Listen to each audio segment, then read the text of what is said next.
Hi guys, this is Gurvinder Singh. Welcome back to my YouTube channel. Hope you all are doing great. So today's cue card is describe a rule that you don't like. आपने एक ऐसे rule के बारे में बताना जो आपको पसंद नहीं है. एंड सब cues are what it is, ये कौन सा रूल है, why you don't like it, आप इसे क्यों नहीं पसंद करते, how others feel about the rule, कि बाकियों को ये रूल कैसा लगता है, and explain whether you have followed the rule, कि आपने ये रूल फॉलो किया है कि नहीं.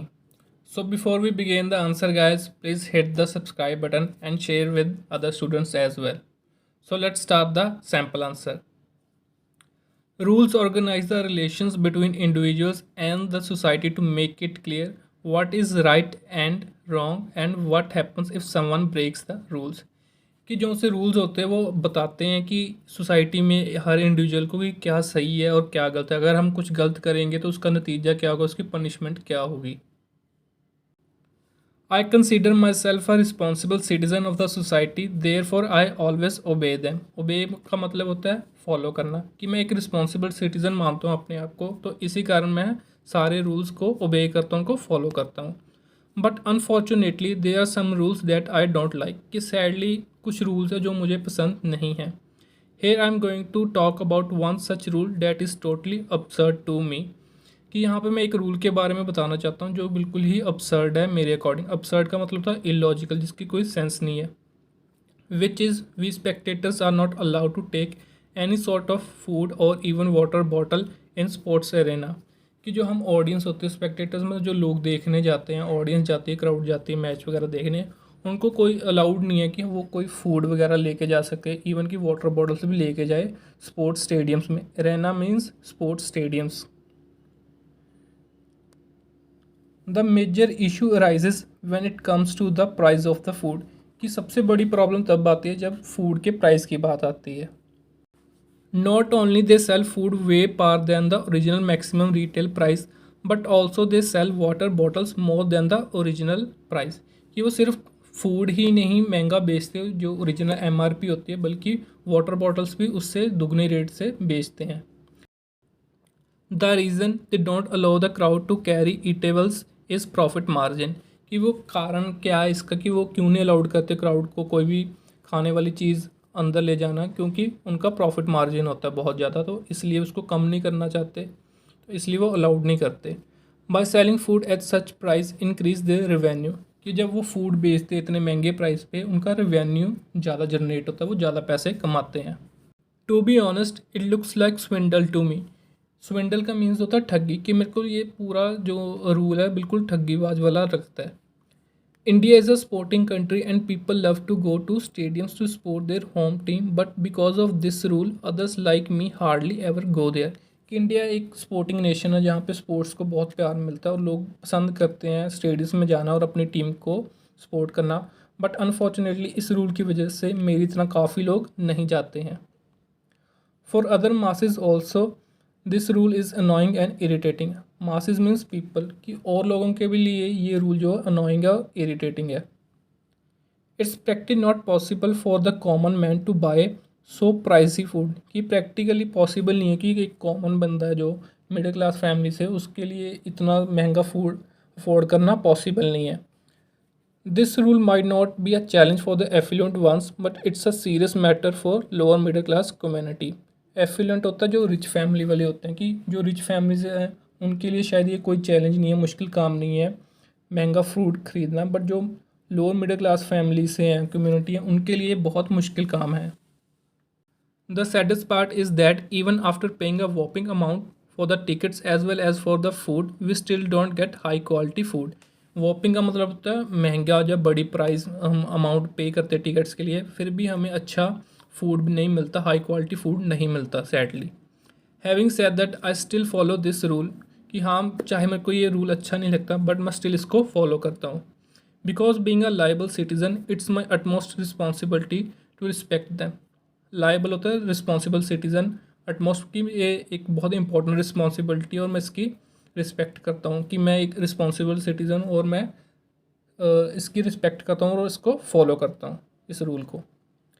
I will never do something that is out of the guideline or give any negative message to others.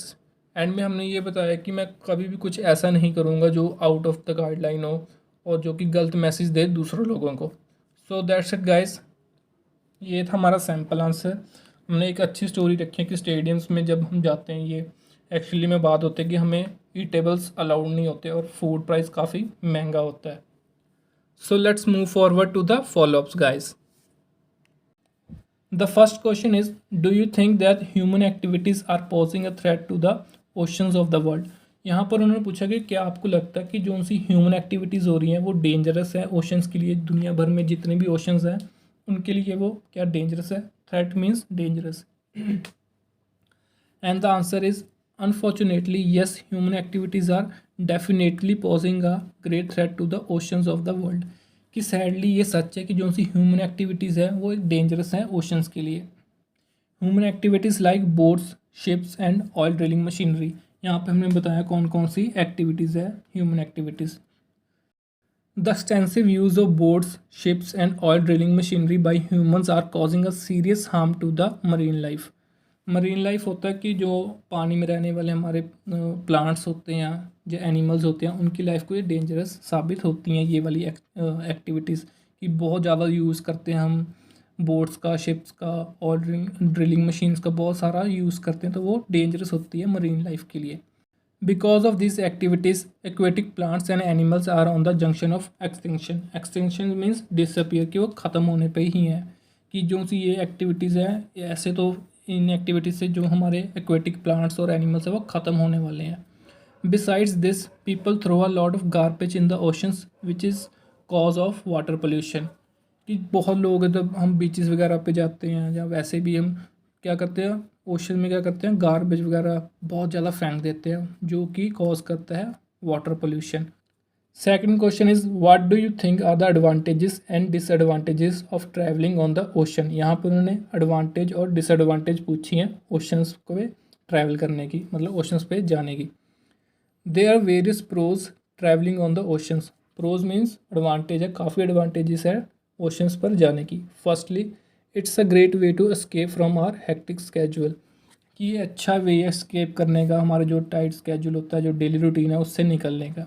Secondly, it's not only relaxing but also gives the opportunity to spend some quality time with the dear ones। कि ये सिर्फ relaxing ही नहीं होता बल्कि हमें opportunity भी देता है कुछ क्वालिटी टाइम स्पेंड करने का हमारे डियर वन के साथ। On the other hand there many cons as well, like in case of natural calamity.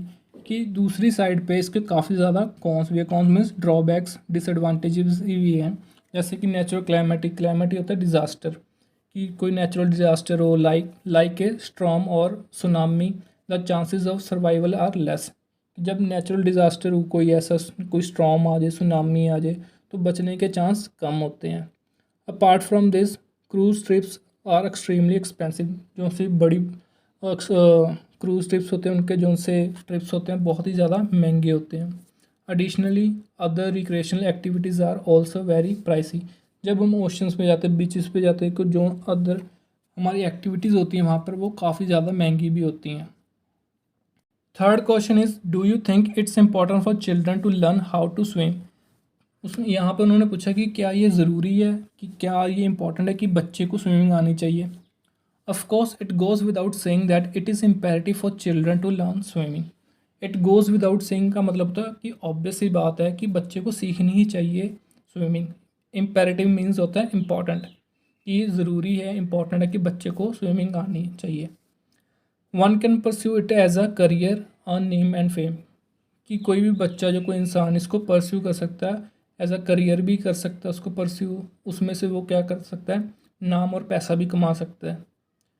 Swimming is a great form of exercising as well. कि एक्सरसाइज भी हो जाती है, अच्छी फॉर्म ऑफ एक्सरसाइजिंग भी है। It help students to break boredom of academic studies and it keep children healthy and happy. Boredom means बोरियत से राहत मिलती है, एकेडमिक्स की जो हमारी पढ़ाई से बोरियत से राहत मिलती है, और बच्चों को हेल्दी और हैप्पी भी रखती है। Do you think that it is important to learn about oceans and why. यहाँ पर पूछा उन्होंने कि क्या ये इम्पॉर्टेंट है कि ओशंस के बारे में जाना जाए, अगर जाना जाए उनके बारे में लर्न किया जाए तो क्यों ज़रूरी है। It is essential to learn as much as we can about oceans. Essential means important, कि इम्पॉर्टेंट है कि हम लर्न करें ओशंस के बारे में जितना ज़्यादा हो सके। Oceans observe nearly 1/4 of carbon dioxide, कि जो उनसे ओशन होते हैं वो ऑब्जर्व कर लेते हैं, अपने आप में ले लेते हैं कार्बन डाइऑक्साइड को 1/4। Oceans are a great place to relax and do recreational activities too, कि ओशंस एक बढ़िया जगह जहाँ पर हम रिलैक्स हो सकते हैं और बाकी रिक्रिएशनल एक्टिविटीज़ भी कर सकते हैं। They provide minerals that we use in our daily life like zinc, copper, phosphorus, gold, silver and more. यहाँ पे हमने बताया कि ओशन हमें कौन कौन से मिनरल्स प्रोवाइड करता है। सो दैट्स इट गाइस, ये था हमारा सैम्पल आंसर और follow up. So do let me know in the comment section guys कि आपको किसके रिलेटेड वीडियोस चाहिए। And till then take care, good luck for the preparation and thank you guys.